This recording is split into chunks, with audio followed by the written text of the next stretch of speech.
আজকে সকালবেলা কাজে গিয়ে এটা আমি চিপিং করছিলাম, তারপরে কিছু সময় পরে হাত ব্যথা হয়ে গেলে পরে আমার লেবারকে দিয়ে করাচ্ছিলাম যে তুমি ভাই চিপিং করো। চিপিং করার কিছু সময় পরে আমার লেবার মশলা নিয়ে চলে আসে, মশলা রেডি, গাঁথনি করতে লেগে যাও মিস্ত্রি।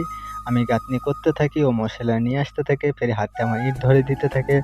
ইট করতে করতে দেখলাম 1টা বেজে গেছে, খাবার টাইম হয়ে গেছে, গাঁথনিটাও রেডি হয়ে গেছে, আমরা চলে যাবো খেতে। তাই ঝাড়ুটা মেরে বিকেলবেলা গিয়ে আমার লেবার 4 বস্তা বালি ফেললো, ফের মালটা মিশিয়ে নিয়ে কাজ করতে লাগলাম। কাজ করতে করতে বিকেলবেলা চা খেতে লাগলাম 2 চাচাতো ভাই মিলে, কারণ বিকেলবেলা চার খুব দরকার, না তো চা না হলে আমাদের হয় না। আমার চাচাতো ভাই একটু ভিডিও করতে খুব লজ্জা পাই, হ্যাঁ, ও খুবই লজ্জা, মানে যখন তখন লজ্জা পেয়ে যায়। তারপর আমরা দেখছিলাম আর কতটা কাজ বাকি আছে। কাজ করতে করতে বিকাল 5টা বেজে যায়, 5টা বেজে সময় দেখলাম যে পুরো গাঁথনি আমাদের কমপ্লিট। এরপরে বাকি কাজটা কালকে হবে। 2 কাপ চায়ে 10 বস্তা বালি শেষ হয়ে গিয়েছে। আমি দেখছিলাম যার কাজ বাকি আছে, যতটুকু আছে কালকে হয়ে যাবে ইনশাল্লাহ।